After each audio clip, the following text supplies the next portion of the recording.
Gênesis, capítulo 6, versículo de número 13.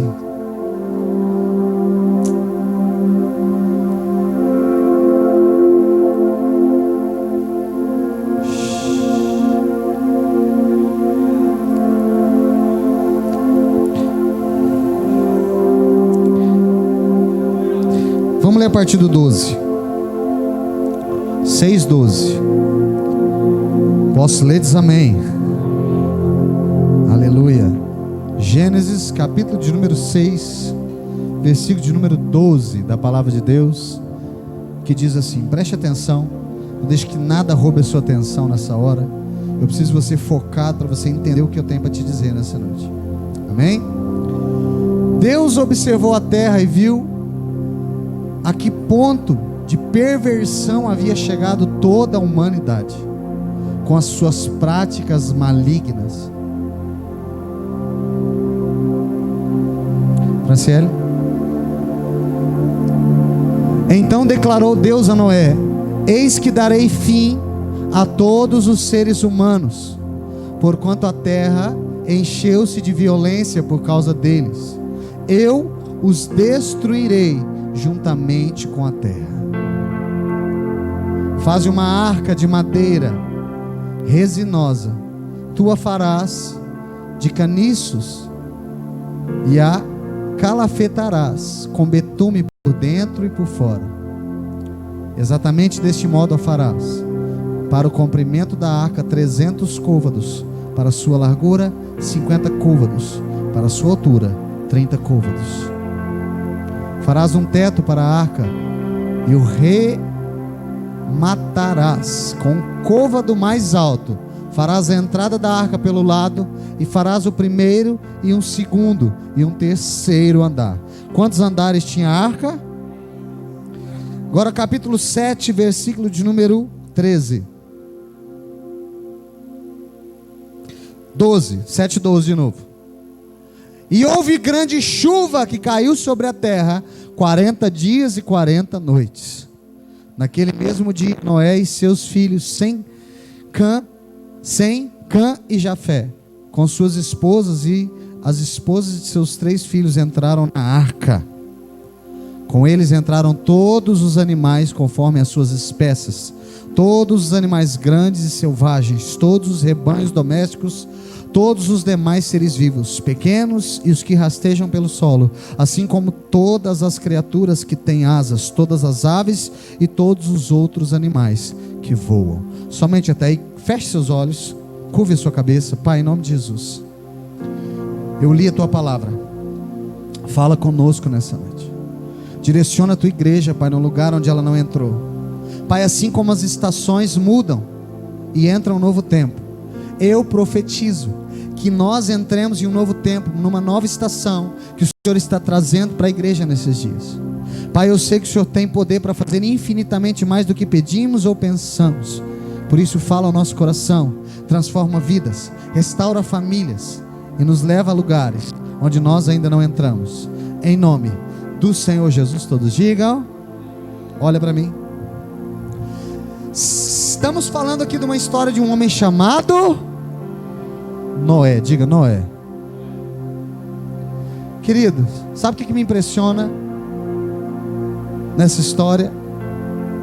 Noé foi chamado por Deus em um tempo de perversidade. Num tempo, querido, onde a humanidade chegou a tal ponto de perversidade, querido, que não se tinha mais respeito por nada. Então Deus chama Noé.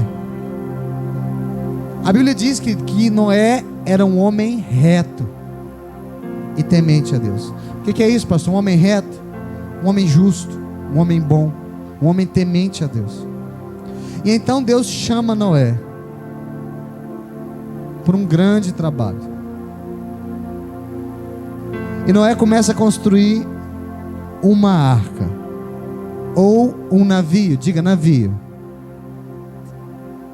para que abrigasse toda a sua casa. Quem está comigo aqui diz amém. Eu vou falar de novo para você entender o que essa palavra quer dizer. Deus manda Noé construir um barco, um navio. Quem está comigo aqui diz amém. Para que toda a sua família entrasse dentro do navio. O que eu aprendo com isso? Eu vou perguntar para você. Barco na Bíblia simboliza a casa de? Ou seja, barco simboliza aí. E o Senhor está dizendo: eu vou edificar um navio para que a sua casa esteja protegida debaixo da minha mão. E quando vier a tempestade, quando vier os ventos fortes, quando vierem os problemas, eles vão bater contra o barco, mas a sua família vai estar dentro do barco, protegida, porque eu estou dando direção. Mas sabe o que eu gosto tremendo nessa história, querido? Se você for observar, naquela época de Noé, grandes chuvas não aconteciam. Tanto que o povo, no versículo 6, vira para Noé e fala: Noé, tu tá louco. Nunca choveu tanto dessa maneira. Porque além de Deus mandar construir a igreja, aliás, o barco, quem está entendendo o que eu estou falando? Deus manda Noé chamar todo mundo que estava fora para dentro. Deus manda Noé construir um barco. E manda Noé chamar todo mundo que estava de fora para entrar para... Você está entendendo isso, sim ou não?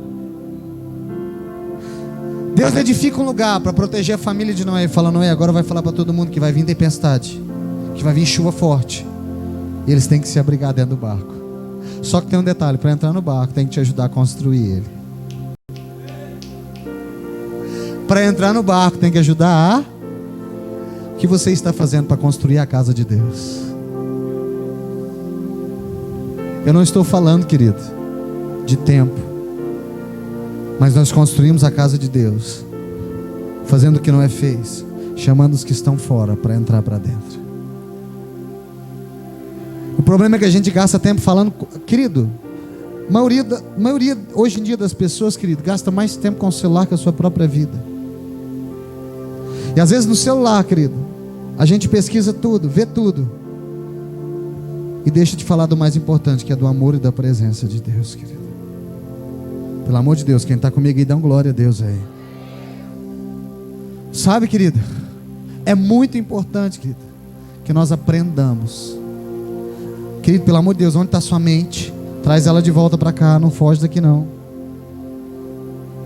Eu já vou entrar na parte principal da palavra, mas eu preciso que a sua mente esteja aqui e não fora daqui. Pessoal, como é que o senhor sabe disso? Não sei, mas o Espírito Santo sabe todas as coisas. Conecte no que eu estou falando. Noé começa a construir a arca. Noé começa a construir algo que o Senhor havia mandado para ele. Só que o povo que não entendia. E quando o povo viu Noé construindo a arca, todo mundo apontava o dedo e falava: você é louco, cara. Todo mundo zombava dele, porque falava assim: você está construindo um barco na terra. Porque Deus mandou ele construir um barco, querido, mas não mandou construir perto da água, mandou construir um barco na... Por quê, pastor? Simboliza a casa de Deus, um lugar de proteção para que a nossa família esteja. Quem está entendendo o que eu estou falando, diga amém. A arca ou o navio simboliza a casa de... E o Senhor está dizendo: construa esse lugar para que a sua família possa estar protegida. Não há proteção fora da casa, querido, só há proteção dentro da casa. Você está entendendo o que eu estou falando? Não adianta ficar fora, querido, você tem que estar dentro do barco.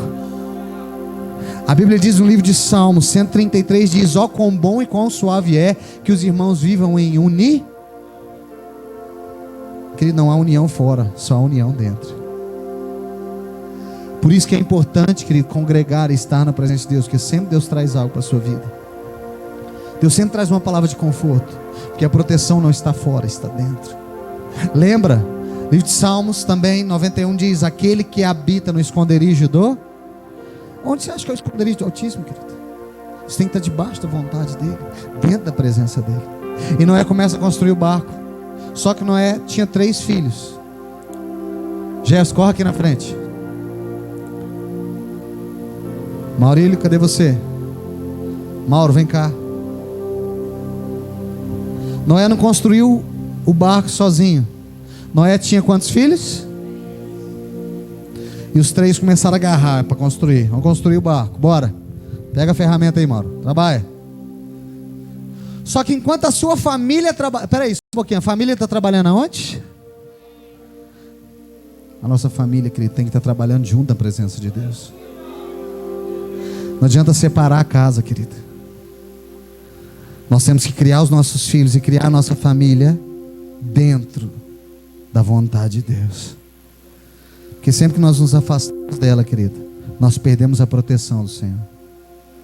Só que enquanto eles construíam, os seus filhos construíam o barco, Noé pregava a palavra. Enquanto os filhos construíam o barco, Noé pregava a palavra. E o que é que Noé pregava, pastor? Ei, vem tempestade aí. E o que é que o povo fazia? Puf, zombava de Noé. E Noé dizia: Deus falou, está vindo tempestade. E enquanto ele pregava, os filhos trabalhavam. Me pergunta, pastor, quanto tempo demorou para construir a arca? Quanto tempo, pastor? Diga 100 anos. 100 anos. Noé trabalhou num projeto de Deus durante quantos anos? 100 anos. Naquela época, querido, Deus permitiu que os homens vivessem mais tempo. E Noé trabalhou na arca durante 100 anos. Querido, imagina Deus te dar uma direção e você trabalhar num projeto durante 100 anos. 100 anos construindo uma arca. Fizeram o primeiro andar, fizeram o segundo andar, fizeram o terceiro andar, e a casa em cima do terceiro andar, um lugar protegido. Só que o interessante é que Deus mandou construir o barco. Só que normalmente, quando você vê um barco, consegue imaginar um barco? Não estou falando de um barquinho pequeno não. Pensa num barco grande, uma embarcação grande. Normalmente, na frente do barco nós temos um leme. Nós temos um lugar onde você vai direcionar um barco, uma roda grande, onde você consegue virar o barco para um lado e virar um barco para o outro. Quem está comigo aqui? Você consegue ver isso? O interessante, querido, é que no barco que Deus mandou construir, ele não tinha leme. Por quê, pastor? Porque quem ia guiar o barco não eram os homens, mas era a glória de Deus. O que quer dizer isso, pastor? Quando você entra dentro do lugar onde você está construindo para a sua família, nesse lugar, não é você que direciona os seus filhos nem a sua casa, mas é o Senhor que dá destino para vocês. Quem está comigo aqui? Ah, pastor, mas eu tenho que tomar a rédea da minha casa. Eu tenho. Só que as rédeas da sua casa tem que estar debaixo da vontade de Deus. E nós continuamos construindo o barco e pregando a palavra, e o povo rindo dele. Meu querido, chovia naquela época, mas era chuva bem fraquinha, bem ralinha. E Deus disse: Noé, estou mandando tempestade. Pastor, o que quer dizer isso? Não é, querido, porque nós temos uma casa abençoada, não é porque nós temos filhos abençoados, não é porque nós temos uma boa esposa, um bom marido, trabalhando, hein? Não é porque nós temos um bom marido, uma boa esposa, querido, que não vai ter problema. Vai ter problema sim. Vai ter dificuldade sim. E não pense você que vai ser fácil passar por isso. Mas o Senhor está dizendo: lembrem-se do projeto que vocês estão construindo juntos. Foquem no projeto que vocês estão construindo, porque é a construção do projeto que vai trazer proteção para a sua família e para a sua casa. Pelo amor de Deus, quem está entendendo o que o pastor está falando, fala um glória a Deus, aí dá um aleluia, pelo amor de Deus. Porque, querido, é a construção da nossa casa na presença de Deus que vai fazer com que a tempestade, quando venha, não destrua a nossa casa. E depois de 100 anos, os meninos já cansados de tanto trabalhar, suado, cansado e suado,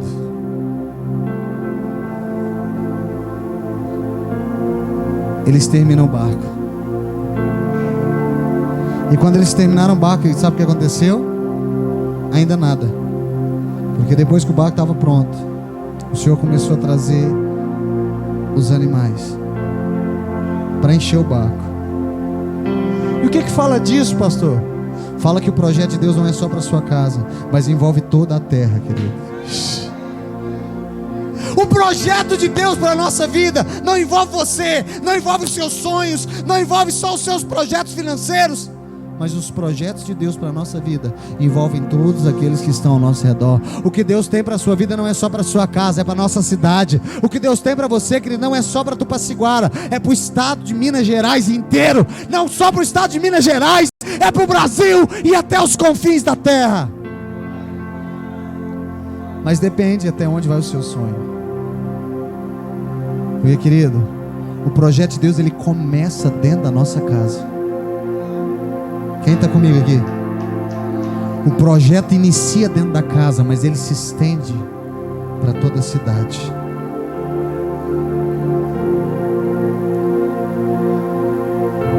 Querido, deixa eu te falar uma coisa. Quando você se posicionar como homem de Deus, como mulher de Deus dentro da sua casa, você vai ver a transformação dos seus filhos. Por quê, pastor? Na maioria das vezes, os nossos filhos são reflexo do que nós somos dentro de casa. Nem sempre, pastor, nem sempre, mas a maioria das vezes sim. E aquilo que o seu filho vê você fazendo, ele vai querer fazer também, porque nós como pais somos heróis para os nossos filhos. Já viu quando o pai chega em casa, o filho quer chamar a atenção dele? Papai, papai. Por quê? Porque o filho quer a atenção do seu herói. E como herói, como heroína, nós temos que saber o que nós estamos ensinando para os nossos filhos. Mas o interessante, eles acabaram a construção. E aí, querido, quando eles acabaram a construção, a Bíblia diz que de repente veio sobre aquele lugar um grande vento, e uma grande chuva, e uma grande inundação tomou aquele lugar. E aconteceu, querido, que quando as águas começaram a subir, o povo da cidade quis entrar no barco. Só que deixa eu te falar, quantos anos Deus avisou para construir o barco? Não ouvi quantos anos? Depois de tanto te avisar, quando chegar a hora, querido, não adianta você querer correr para dentro da casa, porque seu tempo acabou. Ah, pastor, Deus é cruel. 100 anos Ele te deu descanso para se arrepender. O que quer dizer isso, pastor? Quer dizer o seguinte, querido: Deus estabelece um tempo na terra para que a gente tome uma decisão e queira andar debaixo da vontade dEle, querido. Queira andar dentro da vontade de Deus, debaixo do propósito de Deus. Quem está entendendo o que eu estou falando? Se você deixa esse tempo passar na sua vida, querido, sabe o que acontece? O tempo acaba. E aí, pastor? Talvez você vai querer correr para dentro da casa, querido, e a porta pode estar fechada. E aconteceu, querido, que veio uma grande inundação, as águas começaram a subir. Olha o que eu estou... Meu Deus. As águas começaram a subir, e quando as águas começaram a subir, eles quiseram correr para dentro da arca, mas diz a Bíblia que a arca não tinha tranca para o lado de dentro. Mas incrivelmente, a porta da arca se fechou pelo lado de fora. Alguns historiadores dizem que Noé tentou ajudar alguém, só que o formato da arca era em formato de U. E não dava, querido, para quem estava de fora subir por cima. Por quê, pastor? Porque na presença de Deus ninguém chega por cima, mas só chega por baixo, querido. Pastor, como assim? O mais interessante não é nem isso. Sabe o que é o mais interessante? A Bíblia diz, filhos, que a chuva começou a descer sobre a terra. Você consegue imaginar isso? E as águas começaram a encher a terra e começaram a subir da terra. Quem é que está comigo aqui? Diz amém. As águas começaram a subir. E o que fala águas na Bíblia? Quem que é, Mauro? Fala para a igreja. Presença de Deus. As águas falam da presença de... Deixa eu te falar uma coisa muito séria que está para acontecer. Deus está trazendo a glória dele sobre a terra, querido. E quem já estiver acostumado com as águas não vai se afogar. Mas quem não estiver acostumado com as águas, querido, vai querer correr para dentro da casa, talvez o tempo tenha acabado. Pode voltar para casa, filhos. A arca se fecha. Sabe o que eu acho interessante na história de Noé? Ei, Noé era um homem, querido, que viu algo à frente do seu tempo, um visionário. Sabe, eu lembro de uma história, querido, que Eu gostava, quando eu era criança, eu gostava muito de Walt Disney, né? Eu gostava dos contos de Walt Disney. Tinha, né, aquele elefantinho com as asinhas assim, como é que chama aquele lá? Dumbo. É o Dumbo? Quem lembra do Dumbo aí, ó? É nós, é da minha época. Então eu lembro disso, lembro da Branca de Neve. É, querido. E eu lembro que num desses DVDs tinha um comentário de Walt Disney. E uma coisa que eu lembro desse documentário é algo tremendo. Ele sonhava em fazer uma montanha russa. Quem já andou de montanha russa? A montanha russa, ele tinha projetado ela, tinha sonhado com aquela montanha russa. Só que ele desenhou ela, projetou ela, só que antes dela ficar pronta, ele morreu. Walt Disney veio a falecer. E no dia da inauguração da montanha russa, ei, escute isso. No dia da inauguração da montanha russa, estavam lá os engenheiros e a esposa dele. E aí quando eles inauguraram, eles disseram: pena que o Walt não está aqui para ver a montanha. E a esposa dele disse: não, senhor, ele viu a montanha pronta antes de todos nós. O que quer dizer isso, pastor? Quer dizer que homens e mulheres que vão mudar a nação, que vão fazer algo diferente dentro da sua casa, querido, eles estão vendo além do seu tempo. Eles conseguem ver à frente do seu tempo. E eu quero perguntar: cadê os homens que vão ver além do seu tempo aqui? Cadê as mulheres que vão ver além do seu tempo, em nome de Jesus? Posso ouvir um amém dessas mulheres? Só as mulheres dizem amém.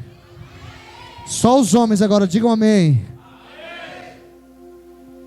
Querido, um tempo determinado.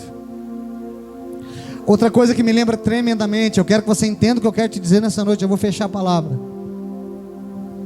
Existe um celular muito famoso, até hoje ele é famoso, o celular da Apple, né? Nós usamos o sistema Android, mas o sistema da Apple ainda é um dos mais caros do mundo, não só do Brasil, mas do mundo.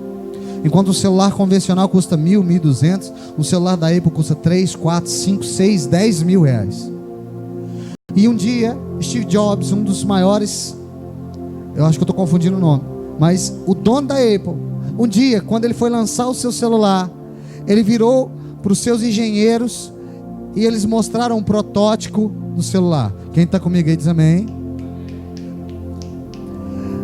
Eles mostraram um protótipo, ele disse: está grande demais. Os engenheiros olharam para o outro, começaram a rir, falaram assim: mas é o que nós conseguimos fazer, nós já pensamos e repensamos, é isso que nós damos conta de fazer. Aí ele mais uma vez falou: tudo bem, mas está grande demais, eu quero menor. E eles disseram: olha, deixa eu te perguntar uma coisa, o senhor estudou por acaso? Querido, o dono da Apple, ele não tinha formação acadêmica. Se você for ler a história dele, ele não é formado. Se eu não me engano, eu acho que chama Steve Jobs mesmo. Ele já morreu, mas ele não tinha formação acadêmica, ele não era formado. Mas o problema, querido, é que ele via além do seu tempo. E eles disseram: o senhor por acaso estudou?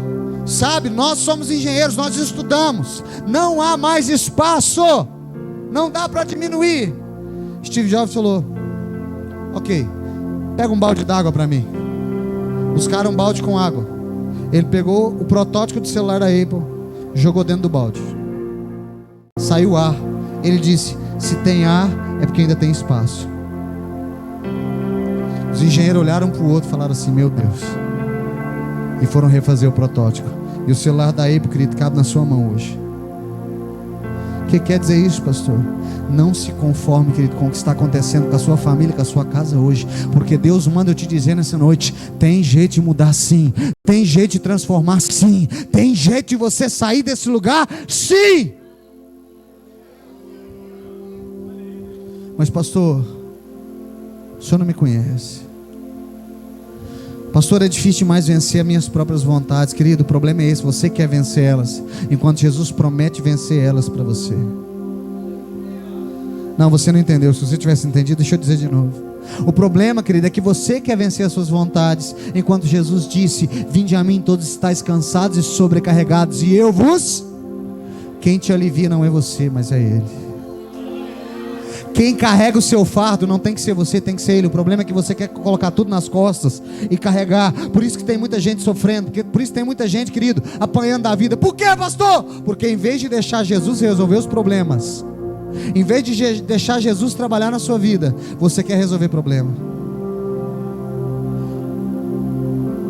E Jesus não te chamou para resolver problema. Jesus te chamou para caminhar com Ele. E Ele disse: buscar em primeiro lugar o reino de, e a sua, e todas as demais coisas vos serão.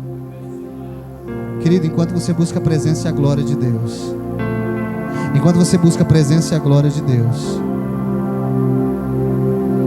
Ele vai resolver todos os problemas da sua casa. Quem está comigo aqui diz amém. Quem está distraído da glória de Deus? Então concentra aí em nome de Jesus. Porque, querido, o mais importante não é você vir à igreja, mas você entender o que eu estou pregando para você. O problema é esse: tem um monte de gente cansada querendo carregar uma carga que não é sua. Tem muita gente cansado, sobrecarregado, querendo levar nos ombros uma carga que não é sua. Jesus disse: entrega para mim essa carga, deixa eu carregar ela para você. Não queira carregar, querido. Não queira carregar aquilo que Deus não mandou você carregar. Deus mandou você construir a arca. O que é construir a arca? Fala para mim, pastor. O que é construir a arca? Construir a arca é permanecer no centro da vontade de Deus. Se você se encontra nesse lugar, querido, as pessoas não vão entender. Ah, não precisa esse negócio de ir na igreja todo dia. Para que isso? Querido, só quem está envolvido com a construção sabe o quanto é importante. Só quem está envolvido com a construção sabe o quanto é importante não faltar no culto de domingo. O quanto é importante poder vir no meio de semana. Por quê, pastor? Sabe por quê, querido? Cada dia, querido, é mais uma peça que eu coloco no barco. E quando eu finalizar ele, as águas vão vir e vão colocar ele de pé em nome de Jesus. Você está entendendo isso em nome de Jesus, querido? Falava isso essa semana. Ah, pastor, mas todo mundo... Você não é todo mundo. O problema é esse. Todo mundo é todo mundo. Você não é todo mundo. Você é filho de Deus. Você é filho de Deus. E qual é a diferença então, pastor? Filho tem lugar reservado na mesa. Os outros não têm. Quando o filho pede, a palavra de Deus diz que a oração de um justo vale muito em seus. Só filho pode pedir, pode ser atendido. Mas quem não é filho, querido? Como assim, pastor? Nem todos são filhos de Deus? Deixa eu te falar uma coisa, querido. Deus não tem filhos prediletos, mas Deus tem filhos dedicados. Você está entendendo isso? Ele não tem filhos prediletos. Como assim? Ah, eu gosto mais do Jefferson, que ele é mais moreno. Eu gosto de gente mais morena do que o Maurílio, que é branquinho. Não, querido. Deus não tem filhos preferidos. Deus não tem filhos prediletos, mas Deus tem filhos dedicados. Vou acabar aqui. Lembra da palavra do filho pródigo? Eu vou acabar aqui, prometo para você. Escute isso. Lembra do filho pródigo? O filho pródigo ou o filho perdido. Olha isso. Filho perdido. Tem alguém na sua casa, tem alguém na sua família que está perdido, sem orientação. O filho pródigo, meu Deus, escuta essa palavra, deixa ela entrar no seu coração, que ela vai ser destino para você. Olha aqui. Havia um filho, querido, perdido, um filho sem destino. E ele chega no pai e fala: pai, me dá minha herança porque eu vou embora. Quem está conectado aqui? Pai, me dá minha herança porque eu vou embora. Querido, se fosse você falava aqui, ó, dá minha herança o quê, rapaz? Só que olha o que Deus ensina. Deus pega a parte da herança e entrega nas mãos do... Como é que é o nome da parábola? O filho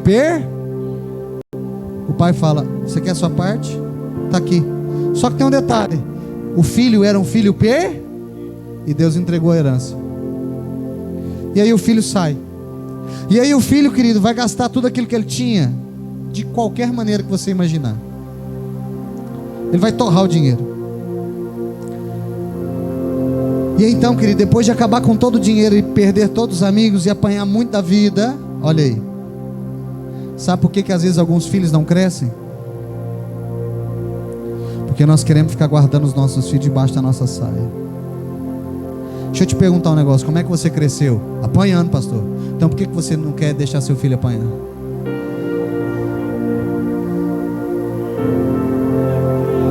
Como é que você cresceu? Apanhando, pastor. Ralando, pastor. Então, querido, aprenda aí, seu filho, sua filha tem que aprender também isso. Tirei ele debaixo da sua asa e deixei ele apanhar como você apanhou, porque senão ele nunca vai ser o homem e a mulher que você se tornou. E aí o filho volta depois de ter apanhado muito da vida. Querido, a Bíblia diz que ele gastou todo o dinheiro, perdeu os amigos. Porque, querido, quando está tudo bem, quando você tem dinheiro no bolso, você tem amigo. Tem ou não tem? Faz o churrasco e fala assim, ó, comprei carne, comprei bebida, comprei tudo. Chama todo mundo, vê se não enche a casa de gente. Agora liga para todo mundo e fala assim, gente, traz um negócio aqui para casa. Querido, vem meia dúzia de gente. Só os seus melhores amigos vão.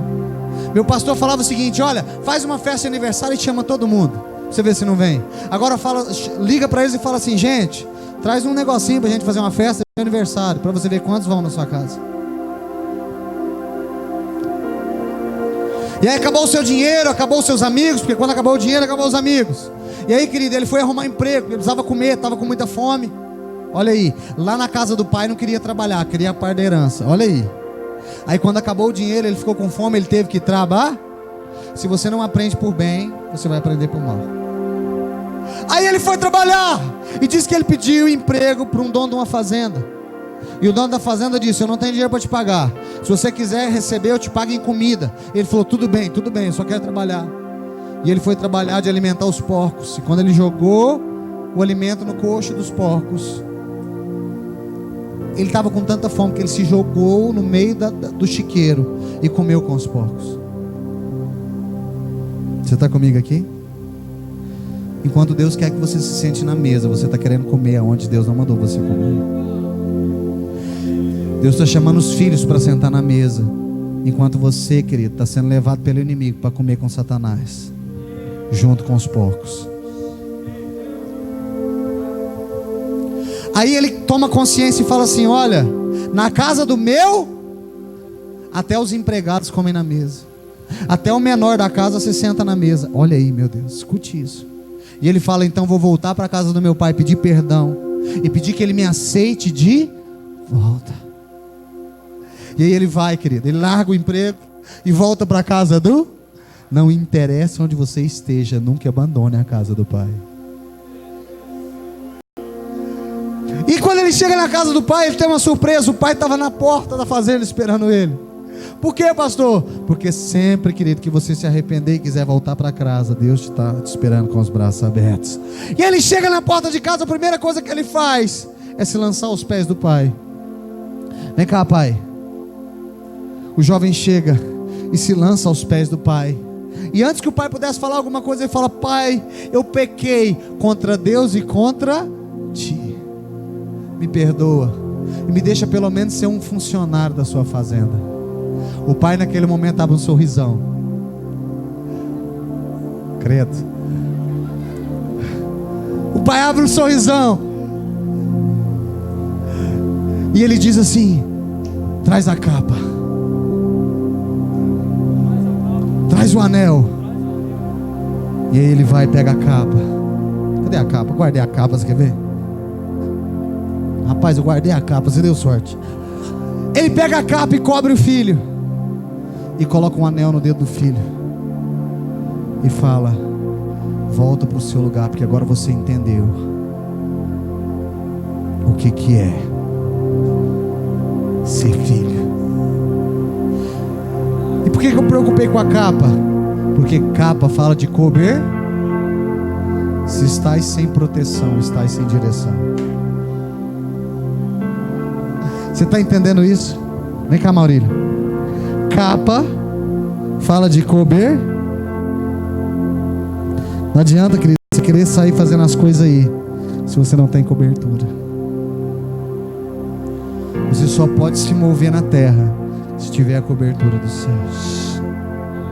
Qualquer projeto que você fizer, querido, fora da presença de Deus, vai ser mais difícil de acontecer. Mas todo projeto que você apresenta ao Senhor, querido, Ele está dizendo, pode ir, porque você está debaixo de uma... Você está entendendo isso? A palavra para a igreja nessa noite é: você tem projetos para a sua vida. Noé tinha projetos, só que Deus tem um projeto maior para a sua casa e para a sua família. Deus sabia que a tempestade iria chegar, os outros não sabiam. Olha a diferença. Deus sabia que a tempestade ia, os outros não sabiam. Por isso que eu falo, você não é os outros. Ah, pastor, mas ninguém ajuda. Ah, pastor, mas ninguém faz. Ah, pastor, você não é ninguém, você é filho. A responsabilidade do filho é maior, ele vai construir a arca. Mas além de construir a arca, Deus está dizendo que você vai estar debaixo de uma...